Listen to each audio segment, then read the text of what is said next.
Hello, this is George Kirby.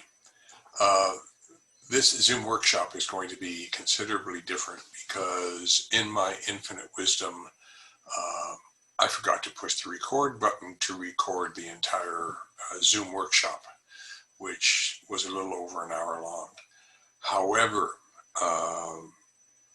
thanks to Darren Mellerin of the Minami-Ryu Jiu-Jitsu Dojo, he took notes, as did a couple other sensei in the workshop. But when Sensei Darren found out that there was no video of the Zoom workshop, he graciously offered to make a short video showing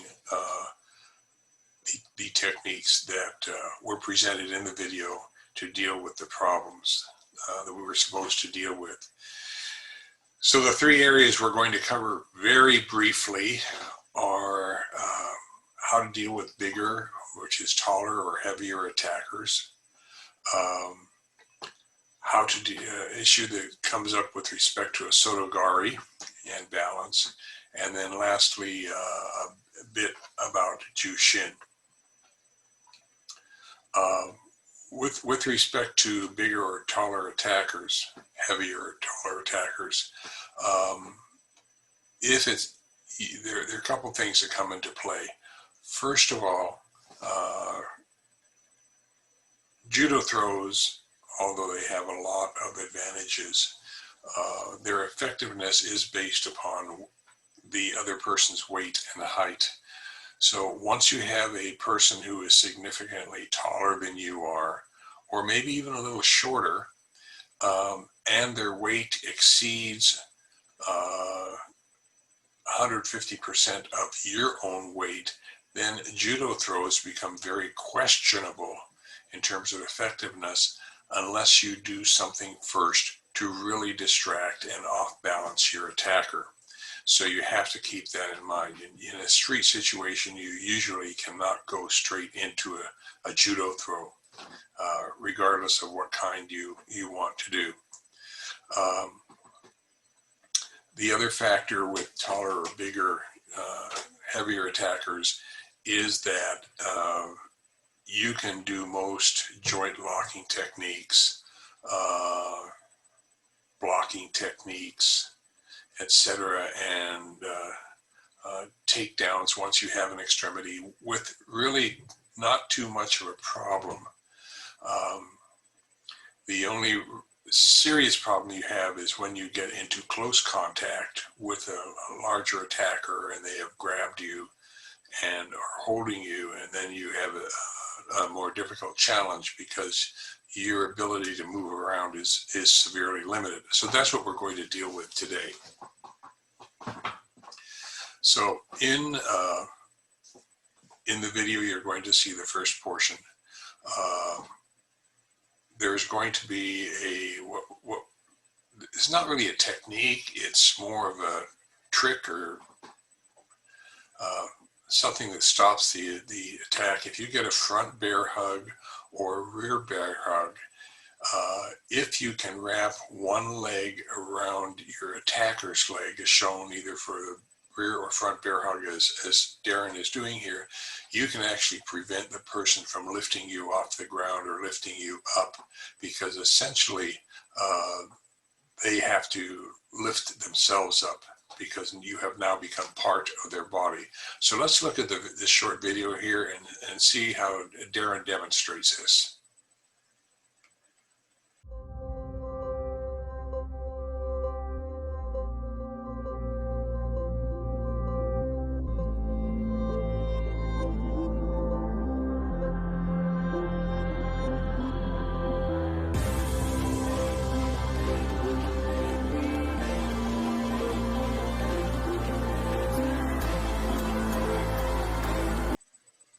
In this next segment of the video, we want to show some releases for a bear hug. Although the first one is a variant with a person, your attacker, who has lifted you off the ground and they're being slung over their shoulders. Rather than hitting with your fists, which is a great back massage, what you should be doing is striking with your elbows towards the base of the trapezius muscle, which is about 1/2 way down the back and probably a couple inches away from the backbone. If you strike this hard enough, your attacker will put you down because it's tremendously painful and may disable his either right or left shoulder or arm temporarily due to the pain.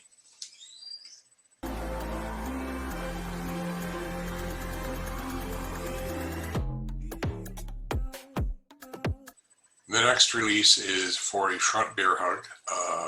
If your hands are relatively free, and for those of you who have driven a motorcycle, this will be an absolute no-brainer for you. It's just like using the accelerator grip on the motorcycle handlebars. In any event, what you're going to do is you're going to bring your hands up to the side base of his ribs, or just below his ribs, and your hands are going to come in and grab a little bit of skin. You do not need to grab a whole hunk, just a little to get it between your fingers and the base of your palm. Then you're not going to squeeze in, but you're going to turn your hands inward, okay? This should lift the person up onto their toes. And from that point, they should release, or at least it'll give you enough room where you can do some other defensive moves, such as a knee to the groin, or stomp his foot, or go into a technique, or throw, whatever your choice is. Keep in mind that in practice, your uke will probably let you do this to them once, maybe twice. So after the first or second time, if you still want to practice this, just grab gi and turn the gi in, and hopefully your uke will cooperate with you. Otherwise, you grab some skin. So let's see what happens here.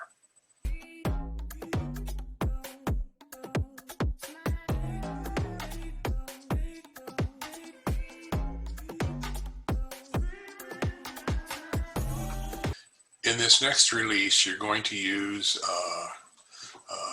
either you can just use your knuckles going up and down the side of their ribs really fast, up and down as hard as you can, or you can go into what's called a gingatsu, okay, with the middle knuckle extended slightly. There's a humorous story I could tell you about this, but this is not the time or place. And then you simply go into the side of the ribs and go up and down as well, okay? It can either be on their sides, a little towards the back, or a little towards the front. It really doesn't matter. This whole area is wide open, and like I said before, it really doesn't hurt. It's just incredibly annoying. So let's see what happens here.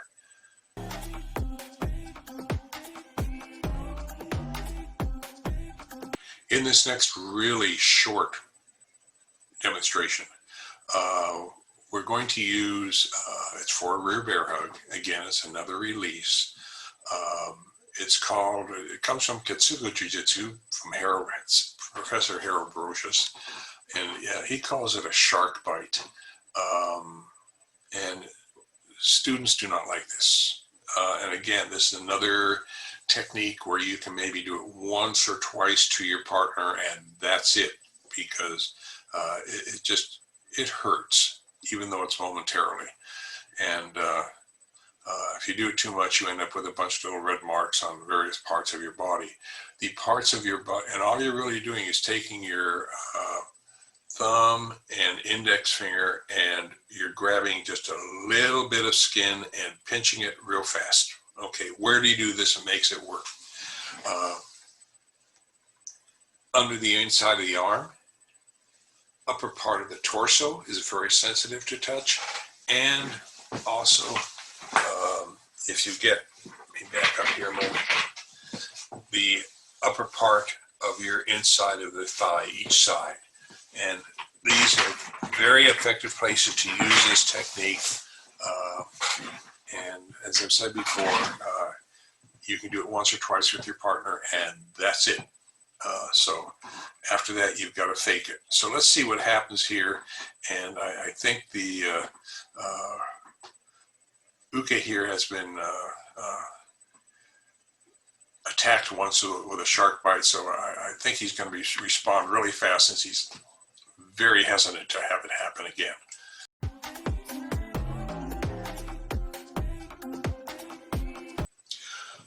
Okay, in this next technique, which really don't know if we have a name for it. It's a takeoff from a uke-otoshi, floating drop throw, and that's what it's based upon. But your attacker is going to lift you up off the ground and sling you over his shoulders. Okay, now in this next video, now from this position you have some alternatives open to you. Yes, you can strike with your elbow once or twice to distract or loosen up your attacker. What you're then going to do is Darren has grabbed under the uke's armpits, so to speak, or he's grabbed the back of the gi towards the armpit. Or another alternative is to grab your attacker's belt or the back of his pants. That's another option. Anything you can grab that's secure. And you need to think back to your childhood days when you got on a swing and you brought your legs back and shot them out forward to swing forward on the swing. Okay, that's the whole concept of this technique. So what you're going to do, as Darren does, is you're going to straighten your legs out, snap your legs straight, and what that does is shift the weight forward in front of your attacker. You're then going to bring your legs down like you're going to go in a sitting position as you would in a swing, and bring them forward, and that forward snapping motion of the legs and then wrapping them around will cause your uke or attacker to go forward as you roll back and come up around. Okay, now there are a couple of cautions here. First of all, and most important in practice, do this slowly so that your uke can tuck his head. Okay, on the street, your attacker may not be able to tuck his head, and if that happens, you won't have to do anything else. So this is just something really to be cautious about. Secondly, the uke should allow this technique to happen so that you can get the feel of the technique, and you can do this somewhat slowly, and as your proficiency increases, your speed will increase naturally, and then you can go into a submission if necessary. So let's see what happens here.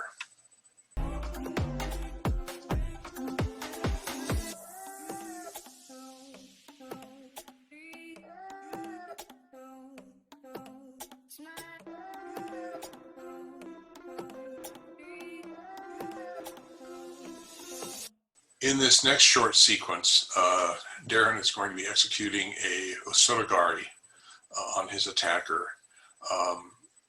And the osoto gari is a great technique to demonstrate off-balancing your attacker and your necessity for good footwork.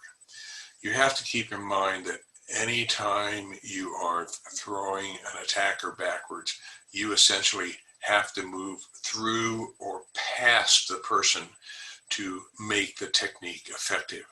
So if you look at his left foot placement as he steps in, you'll notice it's slightly beyond the uke's right foot. Okay, this will give the Tori or Darren balance as he swings. You'll also notice he has forcefully pushed the uke backwards with his right arm going over the uke's shoulder. And there are a lot of different ways of arm and hand placement here, so this is not the only way to do it, but it is very effective. Once he is set, he can just sweep back with his right leg and bring his attacker down onto the ground. He is also trapped. He's also trapped his left arm with his right arm so that he can keep control of the attacker once the attacker is down on the ground. And in traditional jiu-jitsu, it's very important to keep control of your attacker, because if you are doing techniques correctly, he should end up at your feet in case there's anything else you have to do to him. Also, in case of multiple attackers, he may then be used as a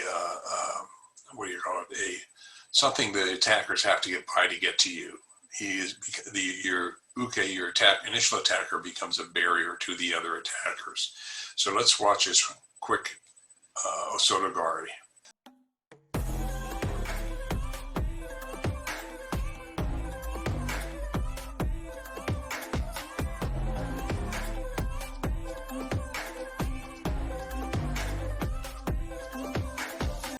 In this next sequence, we have two attacks to the groin.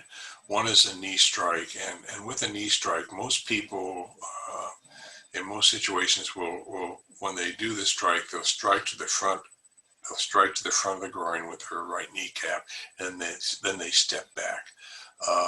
This is a real disservice to yourself because you've got a rear throw or a rear takedown right in the making.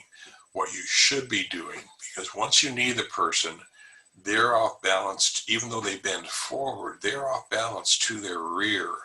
So what you do is when you knee the person, step through the person with your body. Again, you're pushing against them like in the osoto gari, and that will end up taking the person down as shown here.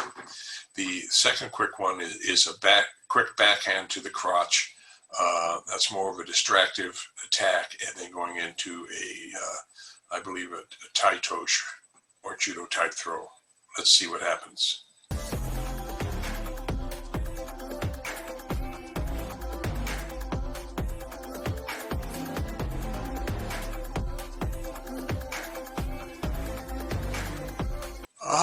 Surprise.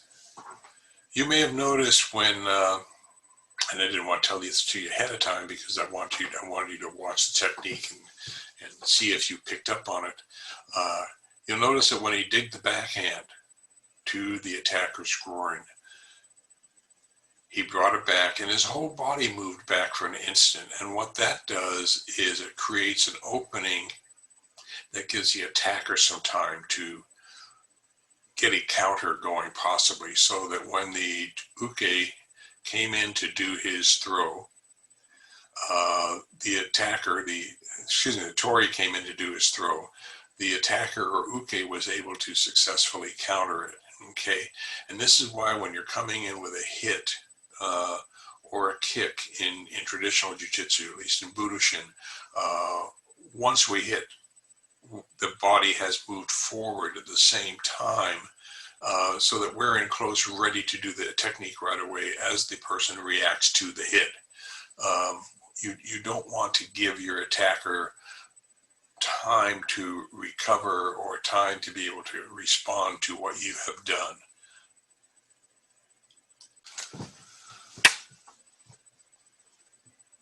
This last sequence is going to be a bit different, and it deals with a practice I call Ju-Shin, or gentle spirit.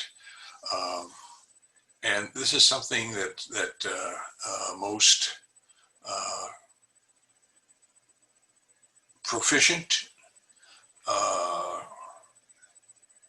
martial artists do in almost every martial art, whether it be karate, judo, aikido, jiu-jitsu,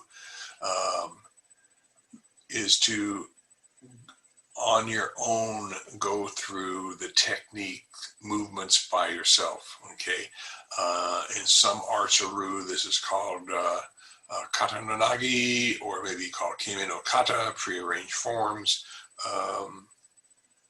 That really doesn't matter. The purpose of Ju-Shin is to help you develop a series of 5 to 10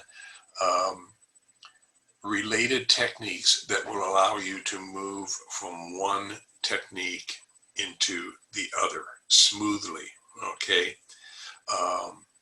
and this allows you that this allows you, if you do this sufficiently, you can also do this with an attacker on the mat, as shown on this last part of the video. And it helps you improve your technique flow. It also helps you develop your skill of what to do when the technique is that I'm trying to do isn't working. Because on the street, there's very high odds that your technique whatever you plan to do or thought you were going to do, isn't going to work perfectly, and you have to do something else to bring your attacker down or bring your attacker under control. So this is an excellent way to practice this by yourself when you don't have an uke. And if you have an uke, you can then go through it slowly with them. You can go through the execution of the technique with them, or you can, as we're in this video, rest of this video shows, you can move it up fairly speedily. And Darren Miller calls this the where do we have it here? The 10 technique flow drill, and he has 10 techniques that he goes through, and it's called the I believe the 310 exercise, and it's an excellent way to practice, because you want to get your routine down well so that you can do it in almost any environment. Sometimes when I take my walks in the morning, I will just be going through these hand motions and body movements as I'm going on my walk. Some people will look at me strangely, but life goes on. So I want you to watch this, and then we'll tie it up at the end.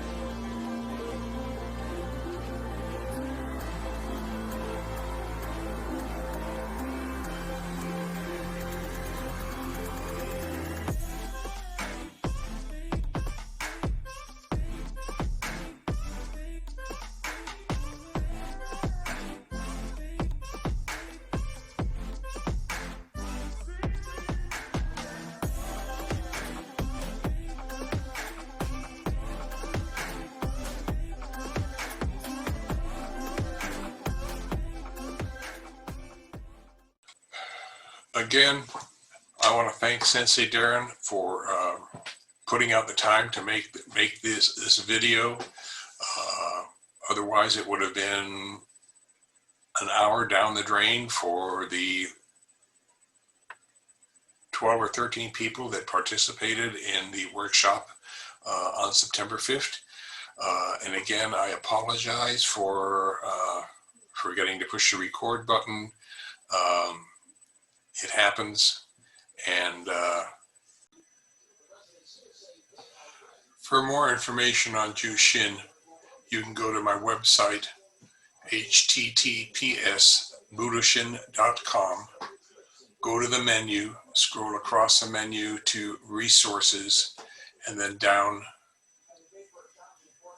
that menu item until you find Ju-Shin. Again, Budoshin.com. Go across my header on the menu until you find resources, and then go down to Ju-Shin, which is on a sub-menu. Thank you very much. Hope you enjoyed this video, and stay safe and stay healthy. Bye-bye.